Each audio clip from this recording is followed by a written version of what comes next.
ಚಿತ್ರದುರ್ಗದ ಜಿಲ್ಲಾ ಆಸ್ಪತ್ರೆ ಆವರಣದಲ್ಲಿ ರಾಷ್ಟ್ರೀಯ ಪಲ್ಸ್ ಪೋಲಿಯೋ ಜಾಥಾ ಕಾರ್ಯಕ್ರಮ ಹಮ್ಮಿಕೊಳ್ಳಲಾಗಿತ್ತು. ಶನಿವಾರ ಬೆಳಗ್ಗೆ 10 ಗಂಟೆಗೆ ಜಿಲ್ಲಾಡಳಿತ, ಜಿಲ್ಲಾ ಪಂಚಾಯತ್, ಜಿಲ್ಲಾ ಆರೋಗ್ಯ ಮತ್ತು ಕುಟುಂಬ ಕಲ್ಯಾಣ ಇಲಾಖೆ, ಜಿಲ್ಲಾ ಆಸ್ಪತ್ರೆ, ತಾಲೂಕು ಆಡಳಿತ, ತಾಲೂಕು ಪಂಚಾಯತ್, ತಾಲೂಕು ಆರೋಗ್ಯ ಅಧಿಕಾರಿಗಳ ಕಚೇರಿ, ರೋಟರಿ ಕ್ಲಬ್, ರೆಡ್ ಕ್ರಾಸ್ ಸಂಸ್ಥೆ ಚಿತ್ರದುರ್ಗ ಇವರ ಸಹಯೋಗದಲ್ಲಿ ಈ ಒಂದು ರಾಷ್ಟ್ರೀಯ ಪಲ್ಸ್ ಪೋಲಿಯೋ ಜಾಥಾ ಕಾರ್ಯಕ್ರಮ ಹಮ್ಮಿಕೊಂಡಿದ್ದು, ಜಿಲ್ಲಾ ಆರೋಗ್ಯ ಮತ್ತು ಕುಟುಂಬ ಕಲ್ಯಾಣಾಧಿಕಾರಿ ಡಾಕ್ಟರ್ ಜೆ.ಪಿ. ರೇಣುಪ್ರಸಾದ್ ಅವರು ಹಸಿರು ನಿಶಾನೆ ತೋರಿಸುವ ಮೂಲಕ ಜಾಥಾಕ್ಕೆ ಚಾಲನೆ ನೀಡಿ ಮಾತನಾಡಿದರು. 5 ವರ್ಷದ ಒಳಗಿನ ಯಾವುದೇ ಮಗು ಪೋಲಿಯೋ ಲಸಿಕೆ ವಂಚಿತರಾಗಬಾರದು ಎಂದು ತಿಳಿಸಿದರು. ನವಜಾತ ಶಿಶುಗಳು ಸೇರಿದಂತೆ ಈ ಹಿಂದೆ ಎಷ್ಟೇ ಬಾರಿ ಪೋಲಿಯೋ ಲಸಿಕೆ ಮಕ್ಕಳಿಗೆ ಹಾಕಿದ್ದರೂ ಸಹ ಪಲ್ಸ್ ಪೋಲಿಯೋ ದಿನದಂದು ತಪ್ಪದೆ 5 ವರ್ಷದ ಒಳಗಿನ ಎಲ್ಲ ಮಕ್ಕಳಿಗೆ 1 ಪಲ್ಸ್ ಪೋಲಿಯೋ 2 ಹನಿ ಲಸಿಕೆ ಹಾಕಿಸಿ ಮಕ್ಕಳಲ್ಲಿ ರೋಗ ನಿರೋಧಕ ಶಕ್ತಿ ಹೆಚ್ಚಿಸಿ ಪೋಲಿಯೋ ವೈರಾಣು ಮರುಕಳಿಸದಂತೆ ಸಾರ್ವಜನಿಕರಿಗೆ ಕರೆ ನೀಡಿದರು.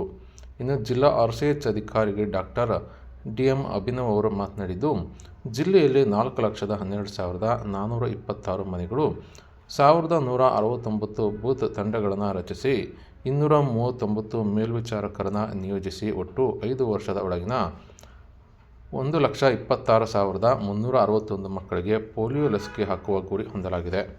ರೋಟರಿ ಸಂಸ್ಥೆ, ರೆಡ್ ಕ್ರಾಸ್ ಸಂಸ್ಥೆ, ವಿವಿಧ ಇಲಾಖೆಗಳ ಸಹಯೋಗದೊಂದಿಗೆ ವಾಟ್ಸಾಪ್ ವಿಡಿಯೋ ಗ್ರಾಮಾಂತರ ಪ್ರದೇಶಗಳಲ್ಲಿ ಸೇರಿದಂತೆ ನಗರ ಪ್ರದೇಶದಲ್ಲಿ ಕಸದ ಗಾಡಿಗಳಲ್ಲಿ ಜಿಂಗಲ್ಸ್ ಆಡಿಯೋ ಮೂಲಕ ವ್ಯಾಪಕ ಪ್ರಚಾರ ಕೈಗೊಂಡು ಪಲ್ಸ್ ಪೋಲಿಯೋ ಕಾರ್ಯಕ್ರಮ ಯಶಸ್ವಿ ಮಾಡೋಣ ಎಂದು ಅವರು ತಿಳಿಸಿದರು.